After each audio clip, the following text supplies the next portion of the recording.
Hello and welcome to Channels Book Club. I'm Olakunle Kasumo. It's great to have you on the show once again.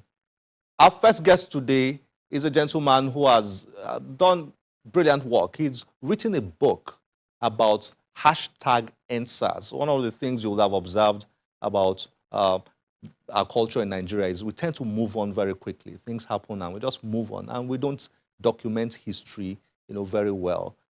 NSAS movement last year was one of the biggest events of 2020, not just in Nigeria, but globally.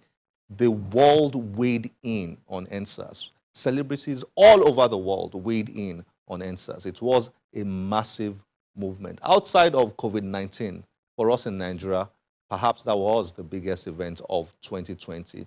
But fortunately, this gentleman took his time, worked very hard on documenting the events of the movement. And he came up with a book titled hashtag NSAS. In this book, there are pictures, photos, very, very graphical material, and reports. And he interviewed people, tweets, Facebook posts, and all that. He just put everything together just to ensure that years after, anybody who wants to look back to the events of NSAS can see everything in one material. So let's get to meet with our author and then dig into the interview I had with him. Enjoy this.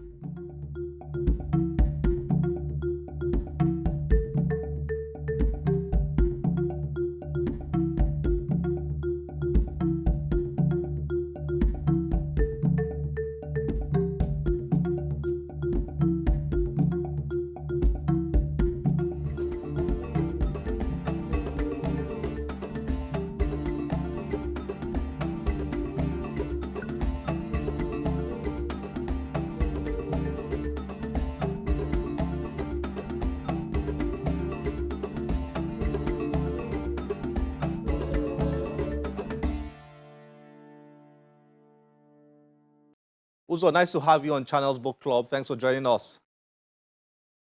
Thank you very much. I appreciate it. Great to have you here.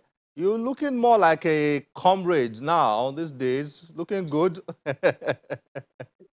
Thank you so much, Kunle. I appreciate you. Great. I should be calling you Dr. Uzo. Yes. Okay. So, Dr. Uzo, congrats on your book, hashtag NSAS. You know what I like about your project is, a lot of things happen to us in our society that, they just happen and we just move on. We have this move on culture. The next big thing, the next big news, comes and then we move on to that. We have very short memory in Nigeria. Is that a correct assessment? Yeah. I have this feeling that we are so docile as Nigerians, especially the young people. We don't want to address issues that are affecting us negatively. We prefer to enjoy ourselves. We prefer entertainment, forgetting that if you're not interested in politics, if you're not interested in government policies, they will still affect you whether you like it or not. So I strongly agree with you. So what your book has done is, or what you have done with your book is an attempt at documenting a very important event in Nigeria's recent history. I mean, the NSAS event last year, I think October last year, it was incredible. It shook the whole country and attracted international attention, like fewer things have done in recent past. So that's what I love about your book. What inspired it? Yes, you have said it all. What inspired my writing, putting together this book, is to preserve history, to document history, so that people who will be in government and the coming generation will also have something to look at. We should not just overlook what happened in October last year. Even though some people felt that I was so fast, but at the same time, I saw a lot of information concerning hashtag NSAS online. And I was also a direct witness of what happened because I protested both in Abuja and in Lagos for several days. So I was on the streets and I saw what happened. And I also felt the pulse of young people who are totally dissatisfied and disillusioned with what is going on. So hashtag NSAS is not only about police brutality and police extorting young people. It's about the impunity that we see in the Nigerian society. It's about unemployment. It reflected the high rate of unemployment in the society. So I had to put this book together. And let me also tell you that the hashtag NSAS problem has not ended. You can see what happened at the Lekki toll gates, where protesters were harassed, where they were dehumanized, where they were arrested, peaceful protesters. So I can assure you that I will still come out with volume 2 because I don't think the government had learned the lessons of what happened last year. They still want to test the young people to know whether they'll be able to resist any attempt to denigrate and destroy our democracy. They don't want dissenting voices. But I'm so very happy and I'm proud of all the young protesters who came out at the Lekki toll gate to say, no, we will not allow Lekki toll gate to be reopened when the judicial panels of inquiries is still going on and they've not made their findings known. So why the hurry? Why the rush? Also, talking about speed, we'll come back to the, NSAS itself. Talking about the speed at which you produce this, very impressive. You said some people have, some people pointed that out to you, how quickly. This is a fairly large-sized book, 300 and something pages, if I'm correct. Yes. And you knocked it together. All this happened in October, but you knocked everything together so quickly. From a writing perspective, how was that for you? I know it's not your first book, but how was that for you, putting the book together so quickly? Yes, putting it together, being a writer, I've been a writer all my life, and I felt that this is my own modest contribution to Nigeria and to the world at large, so that we will not forget.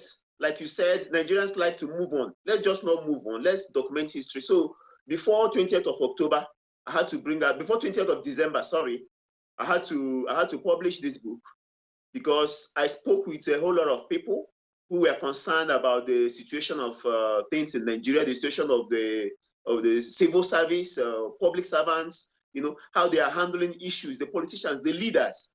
And when I told them that I wanted to wait for the findings of the judicial panels of inquiry sets across all the states of Nigeria before writing the book, most of them told me that they wanted the book to come out like tomorrow. And I was really motivated. Yes, that's what they told me. So a lot of people, I sampled opinions before I started writing the book. They told me to hit it immediately. So I had to spend about 1 month working on this book day and night, getting information, doing research. And while I was doing research, I was surprised there was a lot of things I do not know about the hashtag NSAS movement that started coming up. So those were the things that really inspired me, and I felt very delighted that I am making this contribution to the society. And it's quite interesting. Looking at what you've got in the book, it's quite interesting. You've got photographs. Some of those photographs we saw online, during the heat of the hashtag NSAS activities or events, rather. Some of those interesting photos, epic photos that have become epic now. You will have quite a number of them in your book. You combined tweets, Facebook posts, photographs, testimonials. It's a very graphic book. I like the fact that the book is quite graphic. So it does help to capture the events of that time. Like I said at the beginning, we have this tendency to move on. But with your book, as I was going through it, I was just remembering some of those events of October 2020. As tragic as some of them were, some were also quite exciting and humorous in some other aspects. How did you find that? It's very intentional. What I did was intentional and deliberate, and detailed. I want the book to be very pictorial. I don't want it to be boring.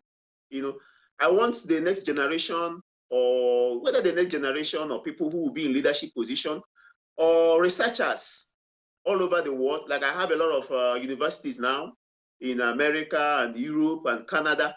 Majority of them are so happy to have copies of this book, and they are making referrals to it. I want them to be able to see it both from the pictorial point of view and see it from the prose point of view. I want them to see different points of narrative, because this hashtag EndSARS was a global phenomenon. You could see that a lot of celebrities were tweeting about it. Oh, and there yeah. was also solidarity protests. Yes, solidarity protests in several cities in America, in Canada, in Europe, even in South Africa. I was surprised that even in United Arab Emirates, there was also a solidarity protest. So people are tired of impunity. People are tired of police brutality. People are tired of democracy being ridiculed by the leaders. Nigerian youths are finding their voice right now to say, stop, we do not want this. This is how we want it. We are the people. The power rests with the people. So everything I did in that book was very deliberate. Uzo, what do you make of the accusation that the whole EndSARS movement was sponsored by foreign influences? People are keen on, ramming down the gay movements, down our throats in Nigeria. What do you make of it? That it's politically motivated. The motivation behind it is not pure. It's not genuine. It's not for the good of the country. Well, what's your take? Well, I was part of the protests, and I will tell you that I came out because I have felt what is going on in the country, and I'm really not satisfied with what is happening in Nigeria as a country. I was on the streets, and I spoke with a whole lot of people. A lot of people came out. Nobody induced them. Nobody gave them money. People were not bribed to come out. There were no leaders. There were no headliners. Both celebrities and people who are ordinary people came out to protest.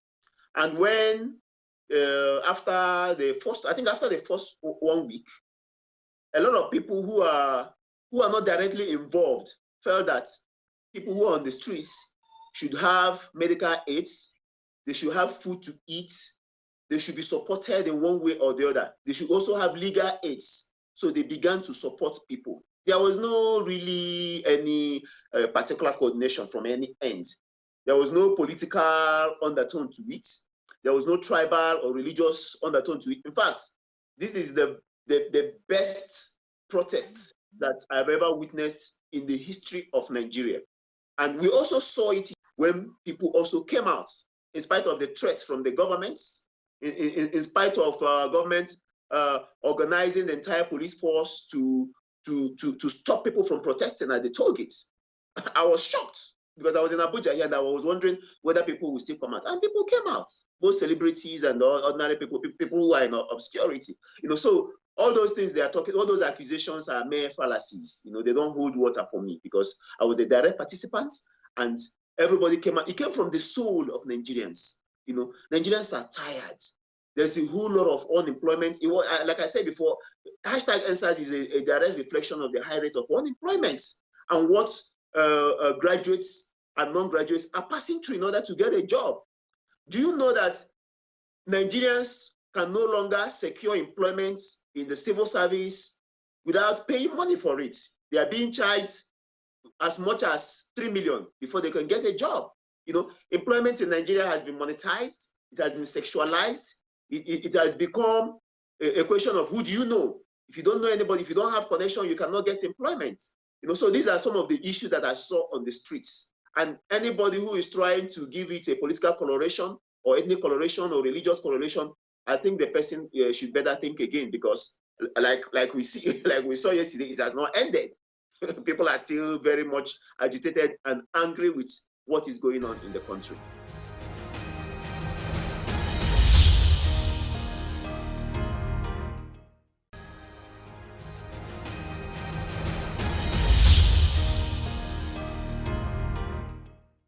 Your writing is tending more and more towards, preserving history and culture. When I look at your books, I see that running through, your works.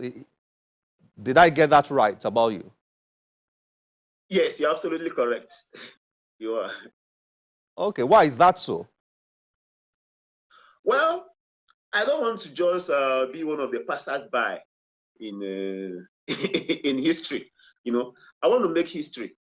I want to be remembered for positive contributions. And from the point of being a biographer, I've written a lot of biographies since the last time I was on this program.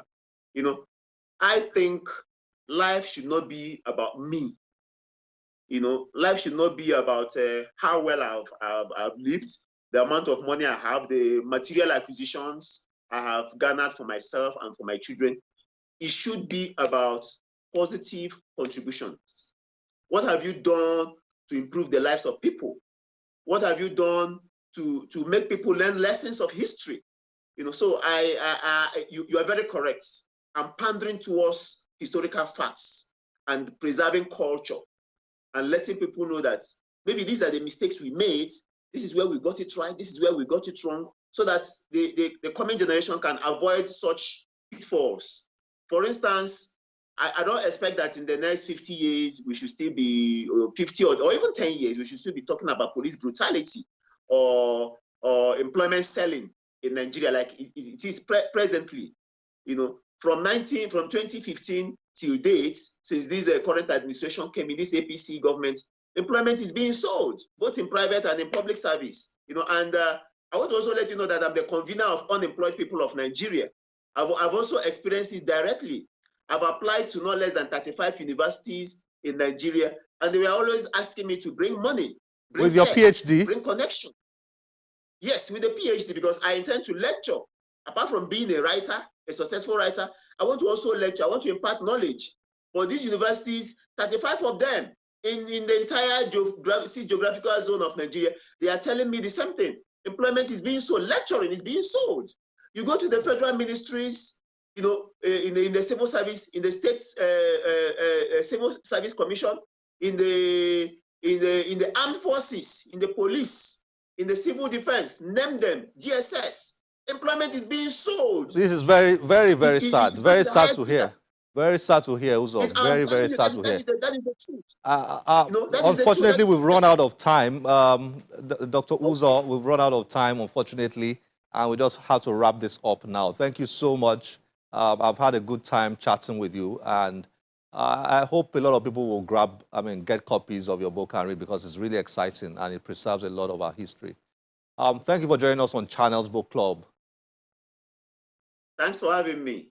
Great to have you here. Thank you.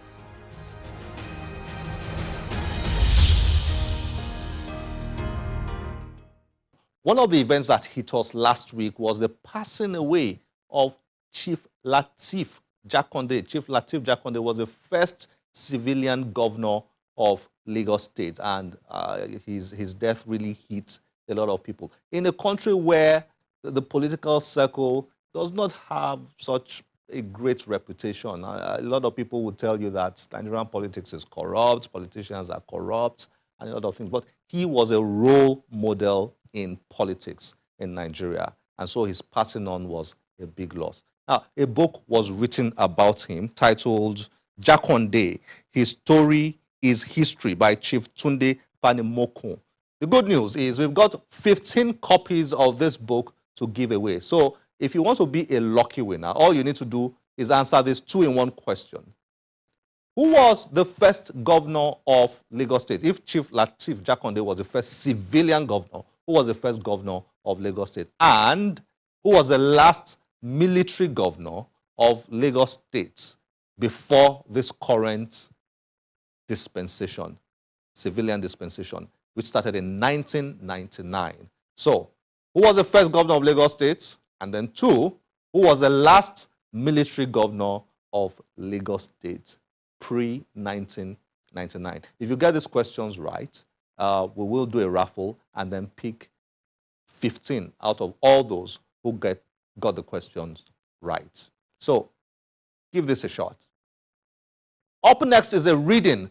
We've got a guest author in the house. He will introduce himself and then read. Enjoy this.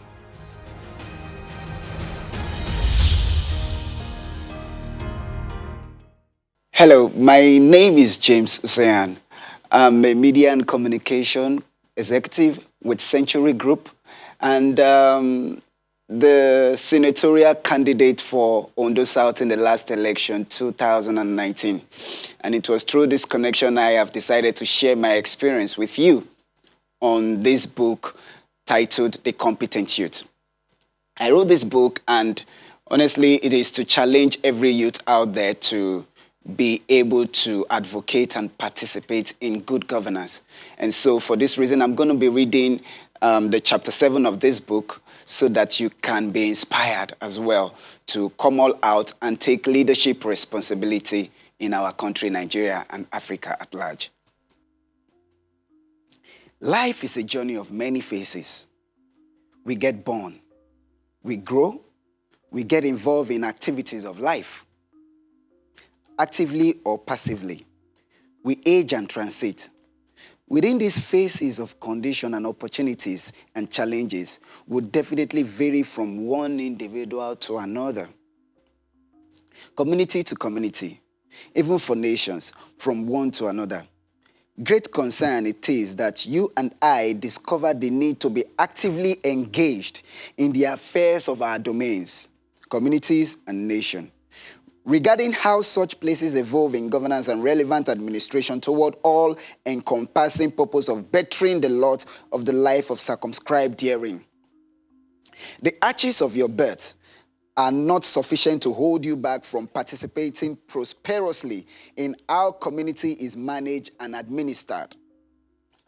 For I was born poor, but I rose above poverty to engage the senatorial platform of governance as a candidate, canvassing and campaigning across multifarious terrains of extreme inconveniences.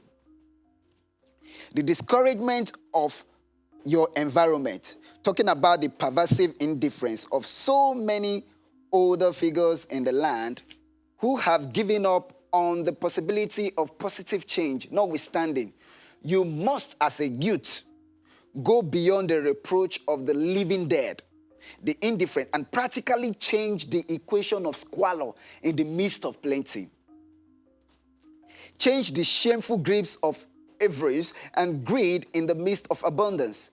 Evidence across this nation through the change of the handlers of governance. As you bring it back to the virile and able youths, I was awash with discouragement, yet I soared into participatory governance through electioneering involvement and pressure group administration alongside my contemporaries in First Massive Literati, which we call FML. Threats of death are not invisible in the face of the grace of the living Creator to want you to have taken aback from communal contributions and to want to have you write off yourself from putting your hands on the plows of nations, building. For twice death wrote me off, but grace restored me. How dare I waste grace? Who knows whether I was born for such a time like this?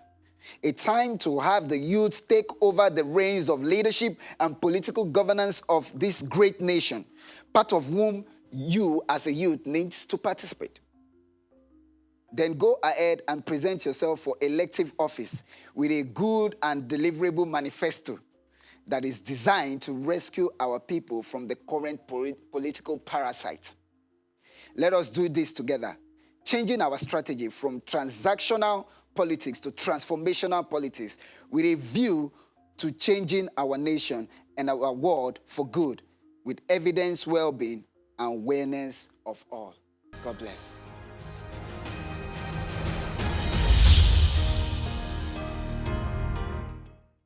Finally, in the last few weeks, we've been updating you on the channel's Book Club Prize for Literature 2020. We had to suspend it, of course, because of COVID-19, but it's back on now, and we are almost at the point where the 10 finalists will be selected by the judges, and then will be invited for a final round. After the final round, we will know the 3 winners of the competition. So if you took part in that competition, you might want to look out for updates on this show coming up very, very soon. This is where we have to end the show today. As always, we'll be delighted to get your feedback through any of our social media platforms displayed on your screen. I'm Olakunle Kasumo. Remember, one great book can change your life. Bye-bye.